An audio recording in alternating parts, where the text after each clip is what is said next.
بسم اللہ الرحمن الرحیم۔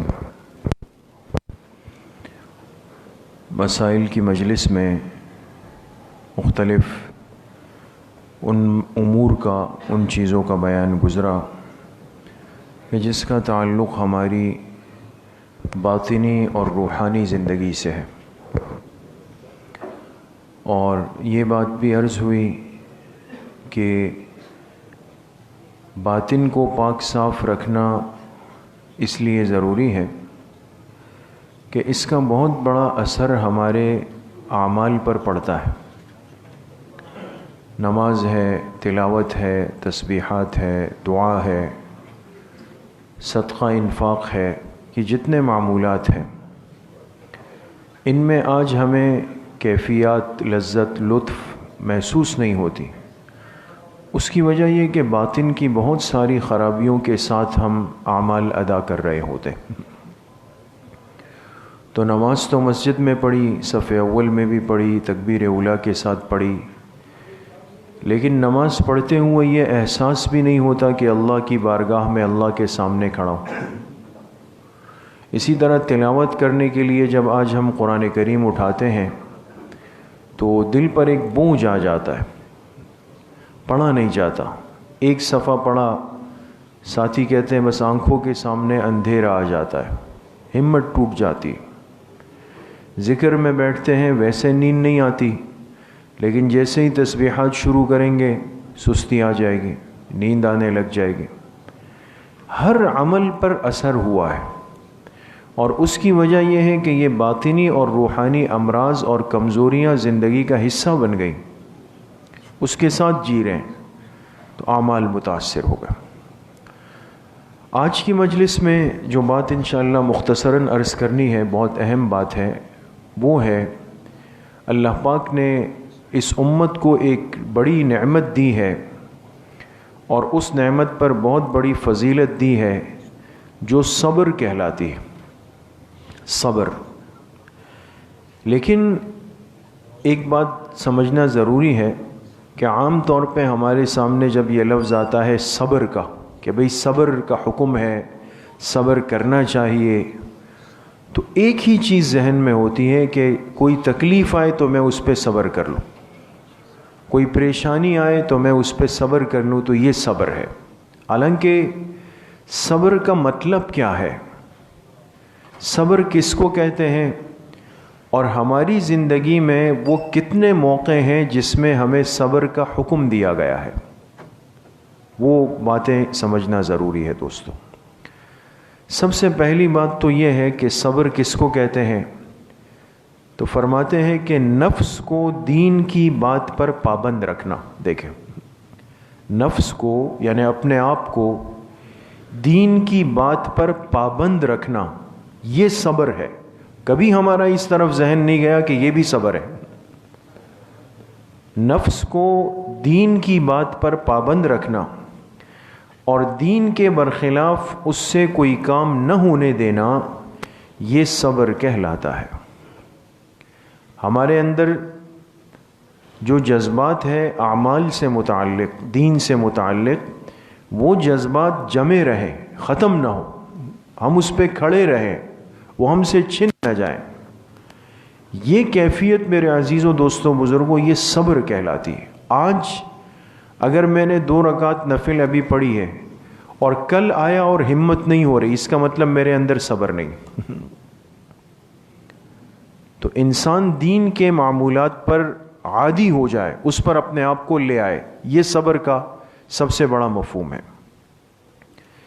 دوسری بات یہ کہ ایک مومن کی زندگی میں کن کن موقعوں پر صبر کا حکم ہے، کون سے مواقع ہیں۔ 5 مواقع علماء نے ذکر فرمائے ہیں۔ کتنے مواقع؟ 5 مواقع۔ سب سے پہلا موقع صبر کا کیا ہے ہماری زندگی میں؟ فرماتے ہیں کہ اگر کسی بندے کے پاس چین، سکون، عافیت، صحت، تندرستی کی حالت ہو، ایک آدمی مطمئن زندگی گزار رہا ہے، جسمانی طور پہ یہ اچھا ہے، مالی طور پہ اچھا ہے، صحت کے اعتبار سے اچھا ہے، عزت کے اعتبار سے اچھا ہے، اور اطمینان کی زندگی گزار رہا ہے. اس موقع پر اس کو حکم ہے صبر کرنے کا. کس چیز پہ صبر کریں؟ صبر اس بات پر کریں کہ کہیں ان نعمتوں کو دیکھ کر اللہ پاک کی ذات سے غافل نہ ہو جائے. دیکھیں یہ بھی صبر ہے. اب عام طور پہ جب نعمتیں آتی ہیں نا دوستو، انسان جب آسائش میں، راحت میں، آرام میں، ترتیب میں آ جاتا ہے نا، تو آپ نے بھی غور کیا ہوگا، ہم بھی دیکھتے ہیں، آپ بھی دیکھیں، مشاہدہ کرتے ہوں گے کہ راحت میں انسان بہت کم اللہ کی طرف آتا ہے، پھر اپنے معمولات سے ہو کے گھر چلے گئے. وہ کبھی اتوار کے دن مسجد میں نظر آ گئے، وہی. لیکن اگر خدا نخواستہ کوئی پریشانی پلے پڑ گئی، نوکری کو کوئی پریشانی لاحق ہو گئی، کاروبار اونچ نیچ ہو گئی، 19-20 ہو گئی، بڑے اہتمام سے ہم مسجد آنے والے بن جاتے ہیں. پھر دعا کی درخواست کرتے ہیں کہ بھئی یہ مسئلہ اب پیش آ گیا ہے، اب اس کے لیے جو ہے وہ دعا فرمائے، اللہ کوئی خیر فرما دے. تو مقصد یہ ہے کہ میرے ایمان کی حالت یہ ہے کہ جس اللہ نے نعمتیں دی تو نعمتوں کے اور راحت کے زمانے میں اللہ سے غافل ہو گیا، اس اللہ ہی کو بلا دیا سب سے پہلے. پھر نہ مسجد یاد آتی ہے، نہ نماز یاد آتی ہے، نہ اعمال یاد آتے ہیں، کچھ بھی یاد، نہ تعلقات یاد آتے ہیں. اور جب پریشانی آئی تو پھر کہا کہ بھئی اب مجھے کوئی وظیفہ، کوئی معمول مل جائے تاکہ یہ پریشانی ختم ہو. یہ ہماری کمزوری ہے دوستو. اس لیے فرمائے صبر کا سب سے پہلا موقع یہ ہے کہ راحتوں کی حالت میں ہمارا دماغ خراب نہ ہو، ہم اللہ پاک کو بھول نہ جائے، ترتیب پہ چلیں. ایک. نمبر 2 صبر کا موقع کون سا ہے؟ فرمایا عبادات کے وقت. ہم جو عبادات کرتے ہیں یہ عبادات بھی ہم سے صبر کا تقاضا کرتی ہیں. اب عبادات میں صبر کیا ہے؟ اس میں کون سا صبر ہونا چاہیے؟ اب علماء نے کیا لکھا دوستو؟ فرمایا کہ عبادات میں 3 طرح کا صبر چاہیے. 3 طرح کا. بہت غور سے سننے کی بات ہے. نمبر 1 فرمایا عبادات میں سب سے پہلا صبر یہ ہے کہ انسان کی نیت خالص اللہ کے لیے ہو، اس میں نفس کی کوئی غرض نہ ہو. نفس کی کوئی غرض نہ ہو. اب میں مسجد آ رہا ہوں یا نماز سے جڑا ہوا ہوں یا اعمال سے جڑا ہوا ہوں اور نفس کی کوئی غرض اس کے ساتھ جڑی ہوئی ہے کہ بھئی میری اس نیکی کو، معمولات کو دیکھ کر فلاں مجھ سے متاثر ہو جائے، وہ مجھے کچھ سمجھ لے اور میرے کام بننے لگ جائے، تو یہ عبادات میں اللہ کے لیے کر رہا ہوں، اپنی ذات کے لیے کر رہا ہوں، ذات کے لیے کر رہا ہوں. تو عبادت کے موقع پر سب سے پہلا صبر یہ ہے کہ میری نیت اللہ کے لیے ہو، اس میں کوئی اور غرض نہ ہو. عبادت کے موقع پہ دوسرا موقع صبر کا کیا ہے کہ انسان کم ہمتی کے ساتھ عمل نہ کرے، سستی کے ساتھ، بلکہ عبادت کا جو حق ہے اس کو ادا کرنے کی پوری کوشش کریں. اب دیکھیں نا، ہم اگر اپنے کسی مقصد کے لیے جاتے ہیں، کوئی کام ہے، لائن میں لگنا پڑا اور کوئی حل نہیں ہے، لگ جائیں گے. پیر بھی درد کر رہے ہیں، گھٹنے بھی درد کر رہے ہیں، کمر بھی درد کر رہی ہے، سر بھی درد کر رہا ہے، سب کچھ ہے. لیکن مجھے پتا ہے کہ 40 آدمیوں کے بعد جو کاؤنٹر ہے وہاں میرا کام ہونا ہے، تو گزاروں گا اپنے اوپر. اس میں کوئی سستی نہیں کروں گا کہ وہاں لائن سے نکل کے سائڈ پہ بیٹھ جاؤں گا، لگا رہوں گا اس میں. لیکن نماز کے لیے آؤں گا تو ویسے صحیح تھا، بزرگوں کی بات نہیں کر رہا ہوں یا جن کو واقعی عذر ہے، باقی صحیح تھا. لیکن جب مسجد آیا پھر وہاں دیکھ رہا ہوں کرسی کہاں پڑی ہوئی ہے، وہاں کرسی کہاں پڑی ہوئی ہے. باہر صحیح گھوم رہے ہیں، یہاں کرسی پر کیوں بیٹھ رہے ہیں بھائی؟ بہت سارے ایسے نوجوان ہوتے ہیں بھئی آپ باہر بالکل ٹھیک ٹھاک چل رہے ہیں اور یہاں پر بہت کمر میں دکھ رہی ہے، کمر درد کر رہی. عجیب بات ہے. ہمارے ایک ساتھی تھے، وہ ایک ساتھی یہاں بیٹھتے تھے کرسی پر، تو ماشاءاللہ اچھے خاصے ساتھی تھے. تو ان کو دیکھ کر ایک دوسرے ساتھی بے تکلف نے کہا کہ بھئی ہم لوگ جب سفر پہ جاتے ہیں بیرون تو دونوں ایئرپورٹ میں لائن پہ ساتھ لگتے ہیں. ایئرپورٹ میں وہاں تو پون گھنٹہ ایک گھنٹہ ہم جو ہے فلائٹوں کے انتظار میں لائنوں میں امیگریشن میں کھڑے ہوتے ہیں، وہاں تو آپ نے کبھی کرسی کی طلب نہیں کی، یہاں کرسی پر بیٹھ جاتے ہیں۔ یہ کمزوریاں ہیں دوستوں، ہم ہمت توڑ دیتے ہیں۔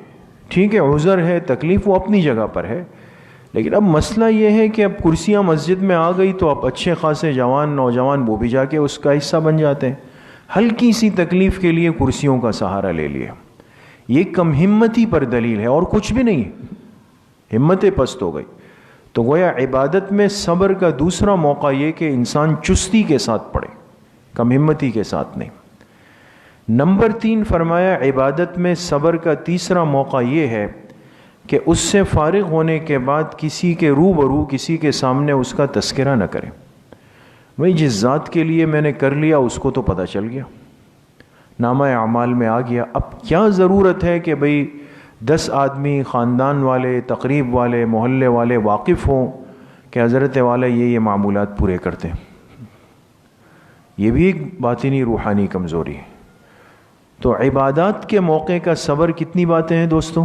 3 باتیں۔ پہلی بات کیا تھی کہ نیت صرف خاص کس کے لیے ہو؟ اللہ کے لیے، اس میں کوئی اور غرض نہ رکھی جائے۔ دوسرا صبر عبادت کے موقع کا یہ کہ کم ہمتی کے ساتھ نہ ہو، چستی کے ساتھ، مضبوطی کے ساتھ، جیسے دنیا کے کام ہو رہے ہیں۔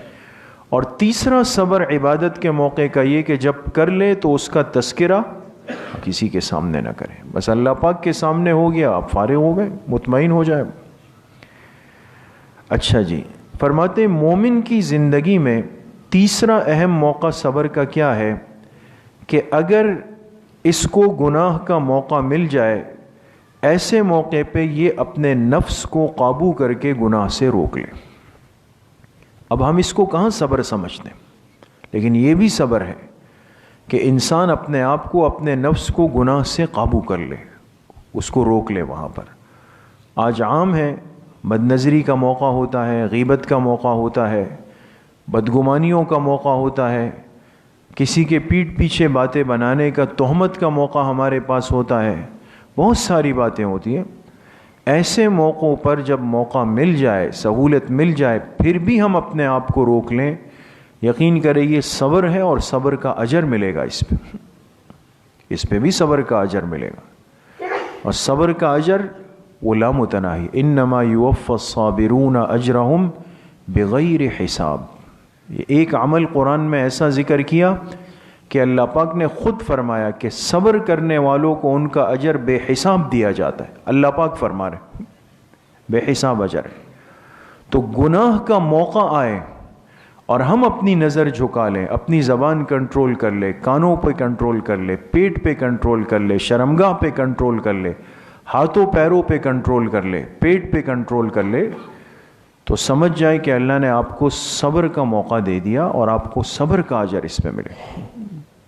یہ بھی چوتھا موقع مومن کی زندگی میں صبر کا کیا ہے؟ فرمایا اگر مخلوق سے کوئی تکلیف پہنچ جائے، مخلوق سے کوئی تکلیف پہنچ جائے تو اس کو برا بھلا نہ کہے، بلکہ اس پر خاموش ہو جائے۔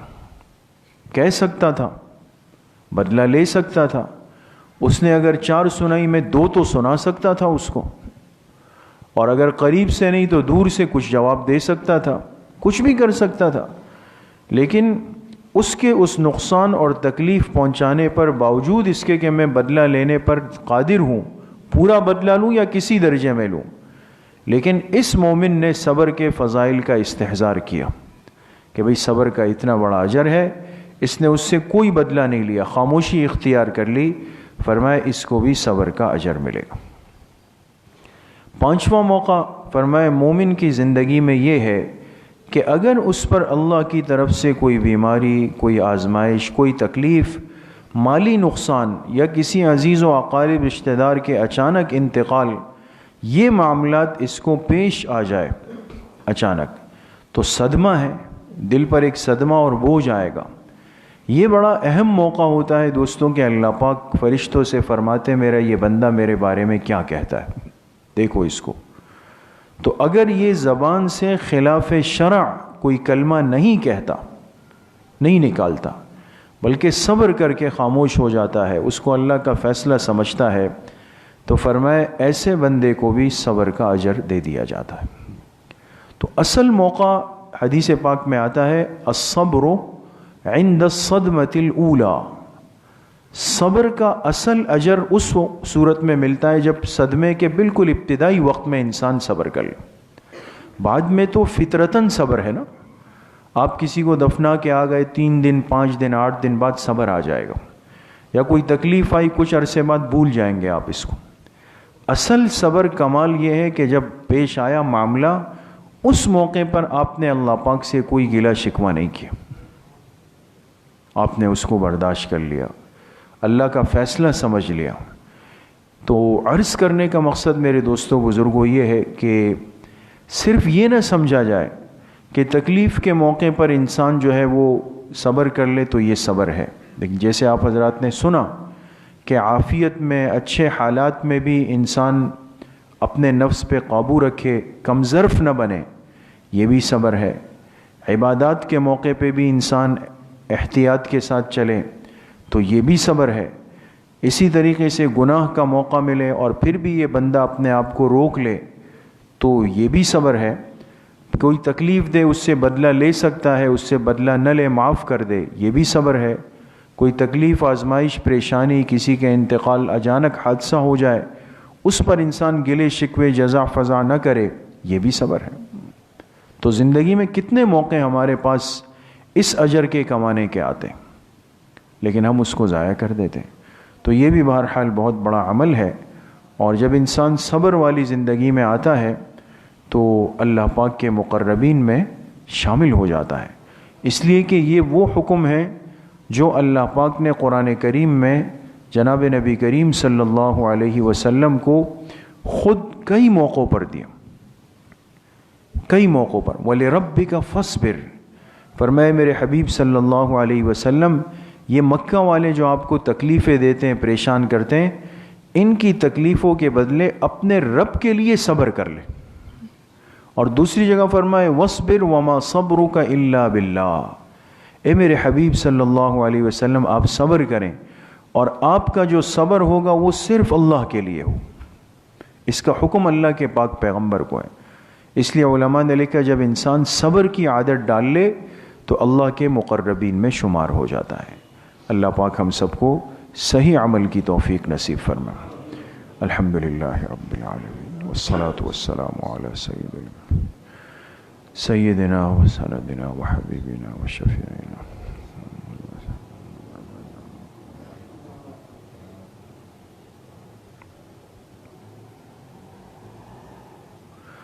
وصلی اللہ وسلم علی نبینا محمد وآلہ واصحابہ اجمعین برحمتہ۔